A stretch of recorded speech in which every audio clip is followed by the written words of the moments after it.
Alright guys, thank you for jumping on. Just waiting for a few more people to get on. Just let me know if you can hear me alright. I am currently in my hotel room. I'm doing an event tonight in Newbury, and it's pretty ironic. Hey Andrina, how you doing? Hey Jody, what's up? Yeah, please tag any team, any people, whoever you want to get value from this tonight. Just tag them in the comments, share it on your walls, whatever you want to do or whatever you normally do. But yeah, let me give you a little show around life on the road as an entrepreneur, and I'll tell you a little funny story before we get started. But here we are. This is it, the hotel room, some sort of like old country pub. Anyway, ironically, I'm not staying here tonight because, by the way, that's where you will be placed later. That's my, well, basically it's me tripod kind of camera holder. I've managed to stuff 2 earbud boxes in a glass, balanced on top of a coffee machine, and there you go. There's me, and there's the bottle of sparkling water. Anyway, let me just show you something, because tonight I'm talking about killing your kryptonite. Now, the last time I came down here for an event, I was drinking, and we actually did an event. The event was really cool, everything was good, and then we went and had a few beers afterwards, and we actually went into this nightclub there. I don't know if you can see it. Yeah, so we went into this nightclub there, and then right next to it is a kebab corner, and we went in there for something to eat afterwards.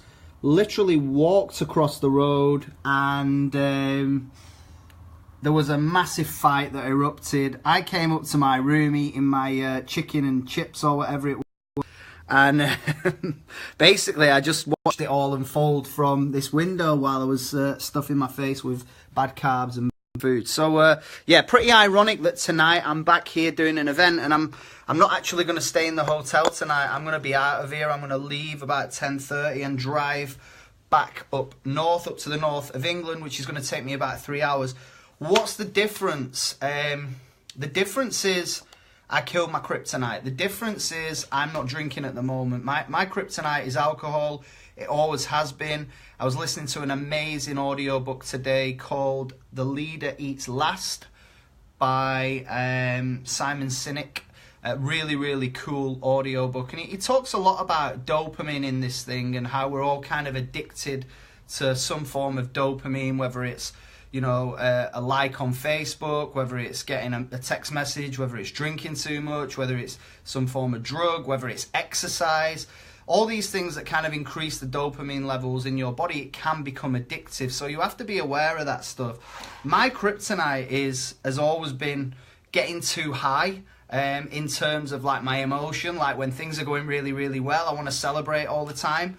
If I've kind of done an event or had a breakthrough or achieved something, then I would use alcohol as a celebration or as a way to relax, as a way to kind of come down. And nothing hardcore, like I wasn't waking up with my best mate Jack Daniels or anything like that. I would just have a couple of beers, and then a couple of beers would lead to a few more beers, and then you know what happens, right? You stumble out of a nightclub at 2 o'clock in the morning, you end up eating bad food, and you wake up feeling terrible, sluggish, a little bit depressed, anxiety, all that kind of stuff. You've slept badly, you've flooded your body with really, with toxins basically. So it's no wonder that you're less productive. And I wanted a really, really productive 2018. So, I do this every year, but this time I'm even more serious, even more committed about doing it than I ever have been before, because I want to have a phenomenal 2018. And I know a lot of you guys do as well. So what I'd love you to think about is, what is your kryptonite? What is the thing that is holding you back? Because whatever we do, it either takes us towards our goals or it takes us away from our goals. And for me, drinking too much, partying, whatever it may be, that was taking me away from my goal. There was no need to celebrate using alcohol. But when you look at it, and I'm just going to talk about mine for a minute before we start seeing what other people's kryptonite is. And your kryptonite is anything that stops you from getting where you want to be. Maybe you're watching too much TV. Maybe you procrastinate too much. Maybe you're messing around on Facebook and you're addicted to that kind of thing. Maybe it's negative self-talk. Maybe it's comparisonitis, comparing yourself with other people. We're going to try and eliminate those things tonight for you guys, or help you eliminate them, or at least make you aware of them. But for me, when I look at alcohol, it's something that I was always brought up with. You know, in England especially, there's a culture around drinking. Like, you know, most people in the UK probably start drinking when they're 14, 15. You drink when you graduate from secondary school. You celebrate with a few beers or whatever.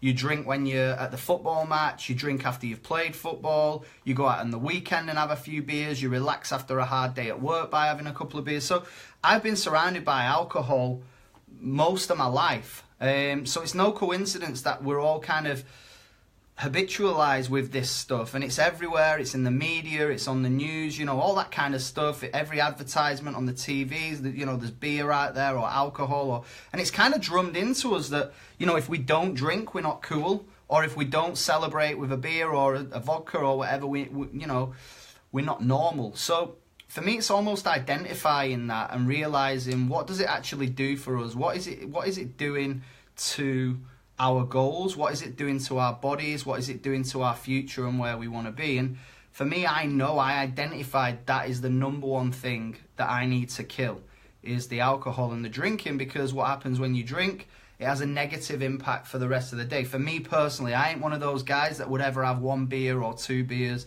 It would be like, it'd start with one or two, and then before you know it, you've gone through a crate of Coronas. Then you've had a good time, but then the next day you wake up and you're like, was it really worth it? And the things I'm trying to examine in my personal development this year is, does the positive outweigh the negative? And if it doesn't, then why am I doing it? So what's the outcome? Is it a positive one or is it a negative one? So the 3 or 4 hours where you feel great when you're having a few drinks and you're a little bit tipsy and you're having a laugh and a bit of fun, that 4-hour window or 5-hour window, or and then for me sometimes it stretches on to like 3, 4 o'clock in the morning, does that window outweigh the negative impact of, you know, lying on the sofa on a Sunday, eating bad food, feeling tired and sluggish and anxiety on a Monday, Tuesday, Wednesday, starting to feel a little bit better on a Thursday, and then diving back into the same routine again on a Friday? So that's me. I think what you've got to do is identify what your kryptonite is. What is the thing? So I'm just going to flip the comments back over and, you know, let's just see what people are saying. You know, I'd love to know what your kryptonite is and see where you guys are at. I would love to just get a couple of examples, because I don't just want to use alcohol, because there's so many more things that are out there. There are so many other things that people need to discuss. All right, so yeah, Tracy's put in there negative self-talk. So I would say the first thing that you've got to remember is you've got to identify it. You've got to be open and honest. And I'll never do a Facebook Live and bullshit anybody. I'll never try and pretend to be something that I'm not. I'm not into that. I don't like the phrase fake it until you make it and all that, pretend that you're something that you're not, because I'm just a normal person. And I wrote an email the other day, like, most days, you know, some days you feel amazing, 100%. Some days you feel, I love the fact that someone just said crisps. That is unbelievable. Brilliant. So yeah, for me, you know, it's not about trying to be perfect. It's just trying to improve you, trying to be a better improver, trying to be the best version of you, basically. So that's where we're at. So let's just discuss my negative self-talk, my kryptonite, and then compare that to negative self-talk as well. So, you know, what are the triggers for it? Like, first of all, you've got to identify it. We all know that there's these things that are holding us back, that are stopping us from getting where we want to be. And if you don't know what they are, then start to really analyze why you're not where you want to be, why you're not doing the stuff that you need to do. We all know what we should be doing to get healthier. We all know what we should be eating. We all know that we should be moving. It isn't rocket science, really. The same with success, whether it's in business or whatever you want to be successful in. Like, we all know the 5 or 6 key principles. So what's stopping us from doing those things? So if it's alcohol, then you need to look at the triggers. What are the triggers? What are the things that are making you drink too much? For me, partying and getting overexcited or using it as a way to relax. So can I move something else in place of that, rather than make myself feel like I'm giving something up and I'm torturing myself? Actually saying, you know what, I'm going to put this in place of that, which is actually better. So for example, playing tennis, going to the gym on a Friday night instead of going to the pub, you still get the same endorsement release. So let's look at the triggers for negative self-talk. So where do they come from? What is the reason that you're feeling negative? You're telling yourself that you're not good enough. You're telling yourself that you should be further on. Maybe you've set an unrealistic goal. Maybe that's the first thing. Maybe it's the fact that you've failed in the past. Maybe you're not comfortable with that. So maybe you need to look at past failures. And I don't like to use the word failure, but past lessons. Like maybe you've not learned from that stuff yet. Maybe you need to check in with your comparisonitis. Like you're comparing yourself to other people, which is making you then feel inferior. Maybe it's something that happened in your past where you were bullied or somebody, was quite abusive to you and you've actually believed what they've said. And there's all these different triggers that you need to look at. Obviously, I don't know what they are because I'm not you. You need to really get deep into your thought process of what is it that's causing me to feel this way? What is it that's making me think bad things about myself? And then you need to look at a way of stopping yourself from doing it or bringing something in when you feel a trigger where you instantly flip your mindset. And I can give you an example. Like somebody could call me anything, right? They could call me anything under the sun, right? Any name, whatever. But if I choose to believe it's true, then they're right. If I choose to believe it's not true, then they're not right. So it's irrelevant what anybody says to me. You can take things and get really, really offended, or you can just move on. I sent an email out the other day to the list. If you don't get on, if you're not on the list, you won't know what I'm talking about. But it's johnholowatimentor.com. And I sent out a really cool email. I can't remember what it was about now, but it was basically some personal development stuff, helping people realize, what they need to do to get where they want to be. And I got a reply from somebody that just basically said, "Fuck off, you annoying prick," right? Now, you can tell now that I find that hilarious. I love that stuff. Like that kind of, back in the day, that would have made me have negative self-talk. But I know I'm not an annoying prick. I might be a prick, but I'm not annoying, or I might be annoying, but I'm not a prick. I'm not both anyway, for sure, right? Or maybe I am, I don't know. But or you guys are watching me, so you must like something. Anyway, what I'm trying to say is, I could buy into his stuff. I could buy in and start overanalyzing it and thinking, maybe I shouldn't send these emails out every single day. Maybe I wrote the wrong thing. Did I say the right thing? Why did I send it? What have I done? Maybe he's right. The fact is, the dude that emailed me back was so insecure in his own skin that his only message was to fight back, was only to try and kick off with me. So if I believe what he says, then he's right. But I know 100%, I'm 100% convinced that I'm right to send out emails. I'm right to try and help as many people as I can. Not everybody gets it. Not everybody's going to jump on the same train as you, and that's totally, totally fine. But how you react to those situations is going to determine whether you get where you want to be or not. 2 minutes later, I get another email of somebody else saying, "Thank you so much. I really needed this today. It inspired me, and it's given me food for thought on where I want to be and what I want to do." So for everybody that's out there that's kind of having the negative self-talk and buying into old stories of what you used to be like or what people used to tell you, there's another story out there where you could flip it on its head and say, actually, I succeeded with that. I learned how to drive a car, so I've succeeded in stuff in the past, so I can do it again. So what I would look at is kind of realizing once the negative self-talk starts to set in, what's a reverse trick or a trigger or something that's going to instantly snap you out of that, where you play a movie in your mind where you say, well, that's bullshit because that's not true because I did this. I hit a promotion in my company, so it can't be true that I'm not good enough. Or I learned how to swim 25 meters, so it can't be true that I'm not fit enough or I'm not good enough for exercise. So it's all about the story that we tell ourselves, and the amount of times we replay that story and over and over and over and over again, those negative thoughts become feelings, and it also becomes a habit. So you've just got to learn how to break the habit, just like I do with alcohol. I mean, here I am now with a bottle of fizzy water, which would normally be a beer. They say it takes 21 days to break a habit. I'm on day 19 now, and to be honest with you, because I've done this for the last 3 years, I don't get the same cravings as I got 2 years ago when I did it. So the next thing I would say is set yourself up for success with this stuff. If you are comparing yourself to other people, you need to stop that, and you need to start comparing your last week to this week, the week before that to the week before that, last year to this year. All we're about is running our own race, guys. Use other people for inspiration, but stop looking at somebody else saying they're better than me, they're fitter than me, they're stronger than me, they can do it because, and I can't because. It's all about you. The only person that you need to focus on improving is yourself. And I guess the best way of doing that is journaling it.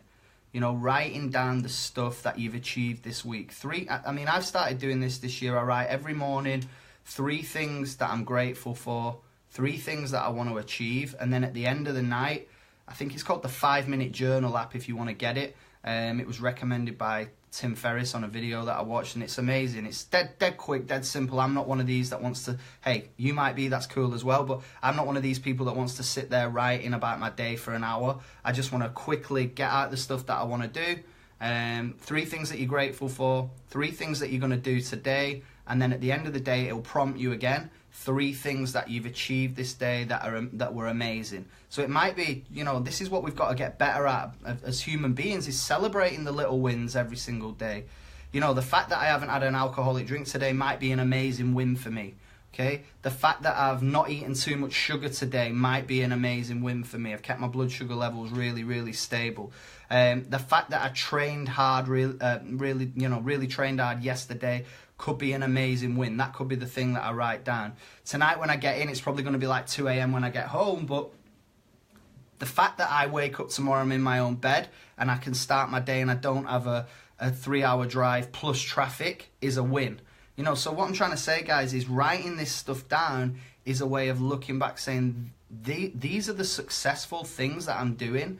I'm building on this win after win after win after win after win. And you don't realize how far you've come until you write this stuff down. Until at the end of the week, you can scroll back through your journal and say, wow, I achieved this, I did this, I did this. You know, it started off on Monday where I did a couple of things. And by the end of the week, I'm on like 25 wins already in the week. Build that up over a month, you're on 100 wins, and then by the end of the year, you're over 1,000 wins. That all compounds. You know about the compound effect. All that little stuff compounds to making great decisions, to being successful in your business. But nobody is ever going to be successful after giving it a run for 2 weeks and then saying, oh, I'm not where I want to be. She's doing better than me. He's faster than me. He's quicker than me.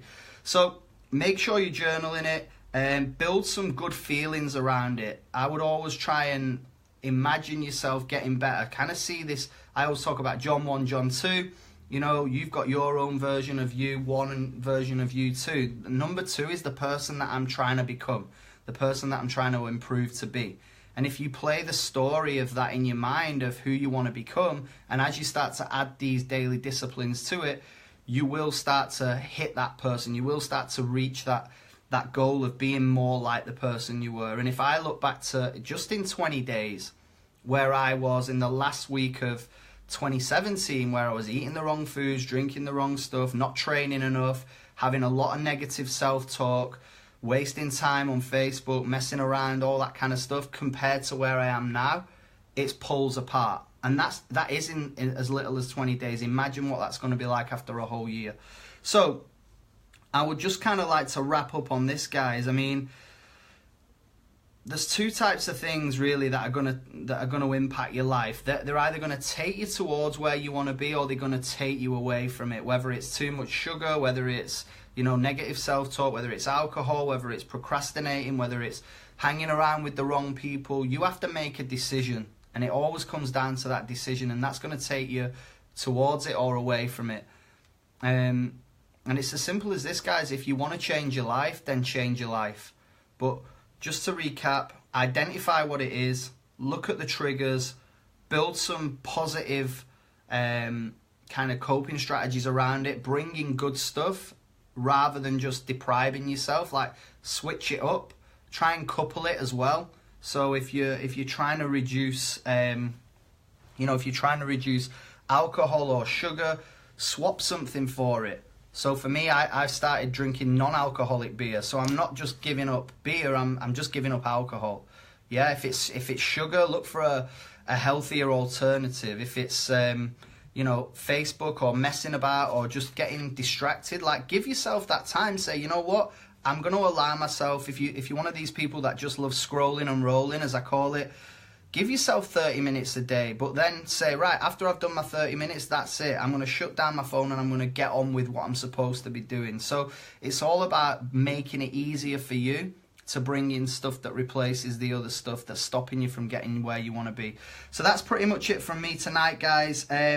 Like I said, if you want to change your life, if you want to change your business, only you can do it. I've also written a free ebook called Insta Famous.